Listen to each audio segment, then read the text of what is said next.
Hi, Andrew. Great to see you. Good to see you, Cathal. Andrew, it's absolutely terrific to be here.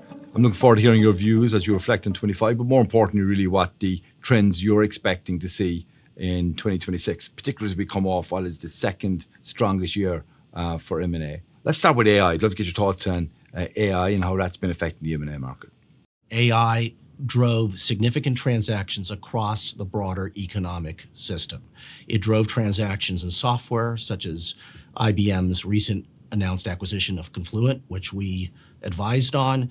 It drove transactions in industrials that's providing equipment and services into the AI companies, into the data centers, real estate with data center builds, and even down to basic materials where the very copper and steel that goes into the equipment and data centers is driven both significant demand, but also significant M&A. Yeah, I couldn't agree with you more. I think, look, the picks and shovels associated with the whole AI value chain is seeing strategic activity, as you referenced. I'm interested, Cathal, in your perspectives on what you're seeing from sponsors, because I know you talk to a lot of our sponsor clients. Look, I think there's a degree of frustration over the last couple of years from the financial sponsor side and their ability to monetize assets, and in particular the IPO market not opening. That's now wide open, and we've seen that in a number of large IPOs this year.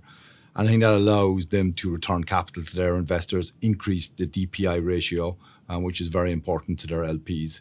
And that allows them to fundraise and then create that flywheel for them to deploy capital. So I'm actually quite optimistic that notwithstanding that we had a 30% growth in financial sponsor M&A during the course of 25, we'll have another growth in that volume as we go into 2026. And I suspect it's going to be broad-based across all industries. You obviously spend a lot of time with the boards of our clients. What is top of mind for the boards and CEOs of our clients, and how do you think that's going to influence activity as we go into 2026? CEOs and boards fully recognize now that they can't wait for perfect conditions to achieve their long-term strategic objectives. So they're acting decisively now on both buying businesses that position them for where they want to be in 5 to 10 years, and also divesting assets that are no longer core to their strategy.